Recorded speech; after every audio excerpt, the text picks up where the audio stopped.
have released the dog. I'm Lil Rick the gamer, do it 100% gamer, bro. No one else working hard, I will do it for the gamers. Yo, can't contain my flow. I need to play a game for sure. Maybe RTS or RPG or maybe even MMO.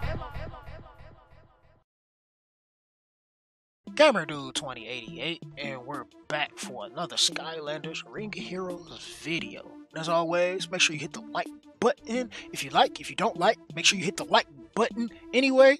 Subscribe if you're new. Turn my post notifications on so you can be the first to view my content. Catch me live at twitch.tv/GamerDude2088 so you can see me Monday through Friday, 9 p.m. Eastern to 4 a.m. That's GMT -5. Yeah, -5. Minus. Today we're going to be talking about my buddy Krypt King, cause he's that dude. He don't play no games. He gets it in. Yeah. First thing we're gonna get on to before we even get into all of this is where do you farm? Where do you farm? So we're gonna head right on over to the 8th little area in the scenario maps, the Bone Grave Village. Right here on normal as well as hard mode, but we just gonna say normal because it's easier. This is where you farm them at. You can get them on stages 1 through 6, 7 being where you can get Fiesta, you know, the little 7 stage stuff. But since we're talking about Krypt King, this is where you're gonna go to grind them out. For you guys that spent that time grinding Boomer, which you should have been, talking to you guys that went for Krypt King first. It's pretty much the same kind of grind. It's going to take a really long time to just like go through it and everything, and that kind of sucks. It like sucks really bad. I mean, like it's like deep throat sucks. That's how bad it is. We got the top app open as well as we just gonna look at our Krypt King too, and we're gonna talk about his skills. His skills, what he does. Don't mind that being max. We're gonna get into that and the reasoning why. But his skill. All right, let's read from the Trompy app because before he's awake. Or we just read the awaken because this is awaken skill though. But it says swings a sword at the enemy and casts horror for 1 turn. If the enemy is defeated or ally is defeated, all allies skill cooldowns are decreased by, I believe it's 9 if I'm not mistaken. See, even the Chompy app is terrible. Okay, but I believe it's 9 seconds because that's 2 seconds minus, so yeah, 9 seconds, and then you regen mana by 1. But once max skill, then it's 7 seconds, then mana by 2. 2 mana cost, 15-second cooldown, so it's pretty efficient 2 mana to cooldown ratio, and 2 endurance damage. It hits really hard, especially after you get good skills into it. It hits really hard, so he could possibly even work on a crit build for the single target damage. But second skill, 1 mana, 10-second.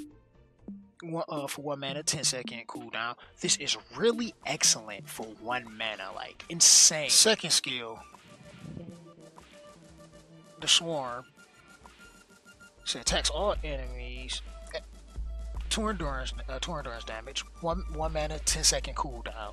Really efficient for the mana to cooldown ratio. Probably one of the best mana to cooldown ratio skills in the game. Launches a swarm of undead insects towards the enemy and casts Diminish for 1 turn, and also grants accuracy up for 1 turn to the ally with the highest attack. So, you know, they don't be missing. And the Diminish doesn't do a lot of damage, which it should do a lot more damage than what it does, but it's okay. It's okay to have, you know, the extra diminished damage when necessary. Then his leader skill, which increases the attack power by 3%, all allies and adventures and challenges. I don't really like that this is only for adventures and challenges, and I'm going to get to why in a moment. The skills up 3, 6, 9, 12 to 12% attack extra is a lot to have, but only have skill ups in the first skill. Now before the skill ups, all you have is the 9 seconds and the 1 mana, and that's after awakening. And then I don't believe, well, yeah, awakening, yeah, you get the horror effect. So he doesn't really do nothing until he's awakened, but you kind of need the extra seconds on the cooldown decrease. Or my fault, it was like 5 seconds. 5 seconds, and now it's to 7. Yeah, because it's more time that it's taken off, not more time that's given. So excuse me earlier. But the horror effect, it's helpful, but in most cases won't even be used.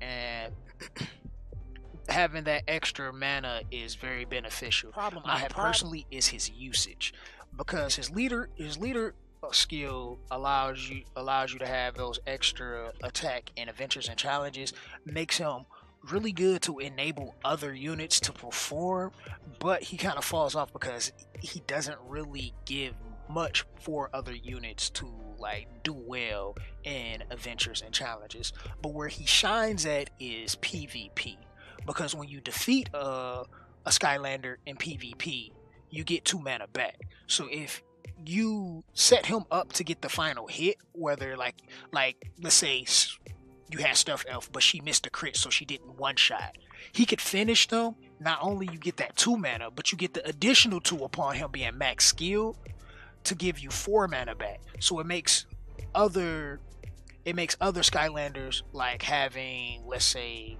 my Blast Zone, for instance, him having a 5 mana skill, or even, let's say, Whirlwind using her second skill, a 6 mana skill seems like it's almost nothing at all.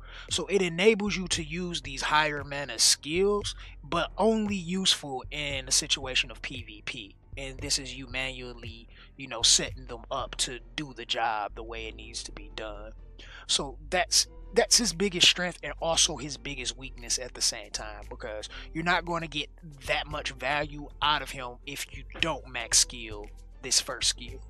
And we already know that skill ups are really weird, because the first one is going to take 1 green, then 2 greens on the second one, then 3 greens on the third, and 3 greens on the fifth, then a purple and then a red on the last one for your skill ups. So all those greens that you have to put into them, that is a lot of investment. So many other things that don't take as much investment to perform as well, like my Snapshot, for instance. Snapshot don't really take skill ups for him to utilize his skills to its fullest potential, or rather to its base minimum of a full potential, where his skill that he has requires him to actually have to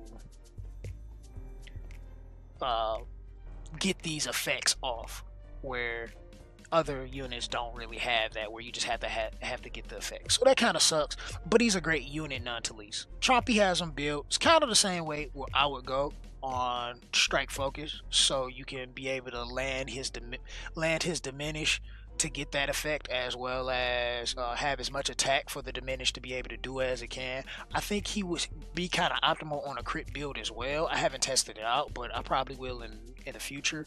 But I have him attack, HP attack. They have attack effect accuracy attack, which I guess in some regards that can be good also, but I just want him to be as tanky as possible, because I don't like the fact that diminish scales off of attack. It'd be better if it scaled off of his max HP and its damage was based off of that, so I can make him super tanky, so he can actually enable the units the way he should enable them, opposed to trying to be a DPS at the same time, trying to be an enabler, and it's just too much. Like, everything scales off attack in this game, and that's actually pretty bad. It's nice to have that niche few units that scale, like heals that scale off of attack, or certain skills that scale off attack, but generally I like my HP and defense scaling.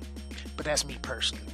But that's just my little rundown on Krypt King. So if you have built him, you're probably going through the same little thing as you're going through with me. I'm glad I had a chance to really test him out and see how he works. He's a really good unit, but he's not something that you would build early on. He's more of a late game niche tool to use in certain compositions. But for the most part, what you're going to do is stick to grinding Boomer, finish the Boomer, get through your progression, come back to Krypt King later because he's going nowhere.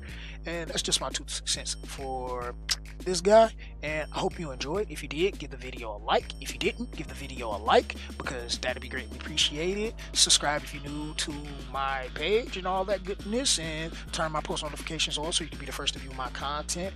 As always, you can catch me live at twitch.tv/GamerDude2088, where you can see all the madness and everything that happens, and we can talk and maybe have even a little Discord chat if you want to do that too, because we do that as well.